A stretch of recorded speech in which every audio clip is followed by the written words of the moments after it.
আজকে মাছ কিনছি দেখো। এই মাছটারে তোমরা কি কি মাছ বলো, কে কে চিনো, আন্টিরে কমেন্টস করে জানাবে। এই দেখো আজকের মাছগুলি খুব সুন্দর তাজা হয়েছে। চিংড়ি মাছ আইসে এমনি কাটতে বসছি, বুঝছো, কতগুলি কাটছি, এখনো দেখো কতগুলি মাছ বাকি আছে।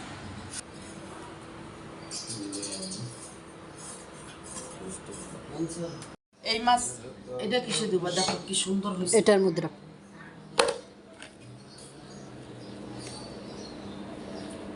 অনেক মাছ রান্নার জন্য নিব আর রাইখা দেব।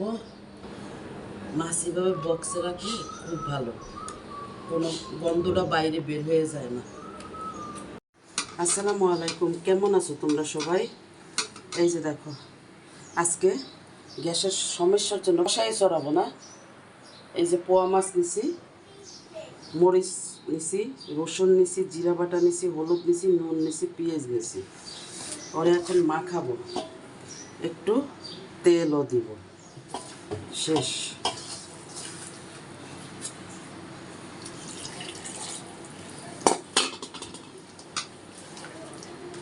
সুন্দর করে মাখাইয়া মাছগুলি দাও। এই যে দেখো সিম দিয়ে রান্না করব। সিমগুলো আগে সুন্দর করে কড়াইতে সাজাই নিলাম, এর উপরে মাছ দিয়ে দেব। এই যে দেখো এখন মশলাটাকে সুন্দর করে দিয়ে দেব। চুলায় অবশ্য বসাই দিয়ে নিছি।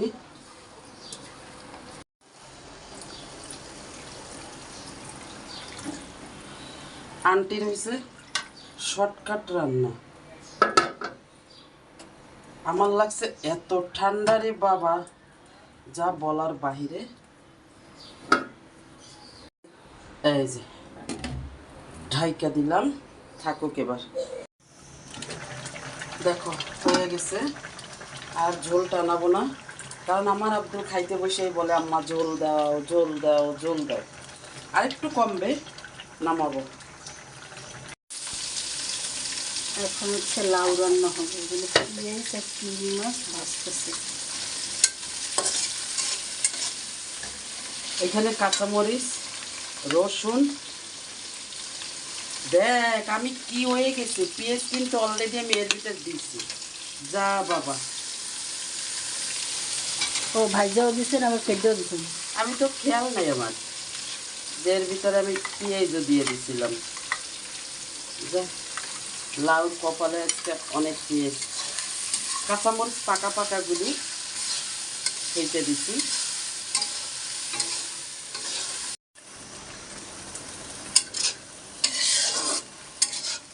আমার মা চিংড়া মাছের তরকারি রান্না করলে বলতো কি, চিংড়া মাছের তরকারিতে অত তেল দিতে হয় না, তাই মাঝে মাঝে মার পদ্ধতি অবলম্বন করি আমি। এই যে একটু চিটা তেল দিচ্ছি।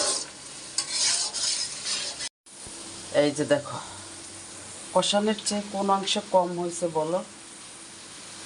এইভাবে মাছ রান্নার জন্য একটা মশলা বানাই, যেটা এরকম মাখাই জায়গায় বসাই দিলে কোনো কিছু ই করতে হয় না। এই দেখো মাশাআল্লাহ সুন্দর হয়েছে। হয়ে গেছে লাউ। একটা টমেটো দিছিলাম, এই যে গুলে গেছে একদম, লাউটাও সুন্দর একেবারে গুলে গেছে। চুলা না লাগলে অফ করে দিবা, বুঝছো।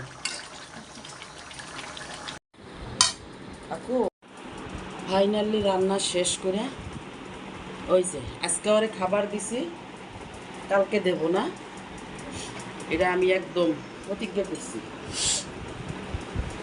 দেখো আমার সিম গইলা একদমই হয়ে গেছে। লাউ কেমন হয়েছে আব্দুল্লাহ?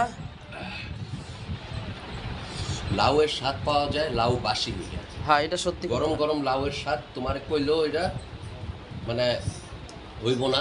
নগদ নগদ গরম গরম খাইতেছি, এই স্বাদ পাওয়া যাবে না। স্বাদ হইব লাউয়ের একদম বাসি হইব, তখন একেবারে এমনি করে খাইতে চুপ করে গেল, তাড়াহুড়া করে রান্না করে গেলনটা দিছি তো, গেল গেল। এ ভানু, আজকে তরকারি কোনটা ভালো হয়েছে? লাউ লাউ কেমন মাছ ভুনা কি আছে? তোরা মাছ খাইস না দেখা আকু, আমার মাছ ভুনা ভালো হয়নি। ভালো হয়েছে, একটু লবণ কম হয়েছে। হ্যাঁ সত্যি কথা, আমি লবণ কম খাই যে জন্য আমি বুঝি না। বুঝছস? ওরে দিয়ে দেখাইলে সেদিনই আমার ধরা খাওয়া লাগে। আমি দেখি না, আপনি দেখছেন? ওরে বউ, দেখছো আমারে রক্ষা দেয় না।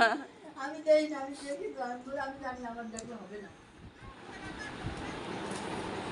আই যে বাবা, বলো লাউ চিংড়ি অনেক মজা হয়েছে, মাছও অনেক মজা হয়েছে। আমি মাছ তো খাই না। একজন তো মাছ খাই না, তাহলে অবশ্যই লাউ আমরা তো দিতে খেয়েছি তাই না? হুম।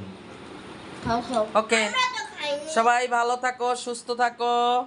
আল্লাহ হাফেজ। আল্লাহ হাফেজ।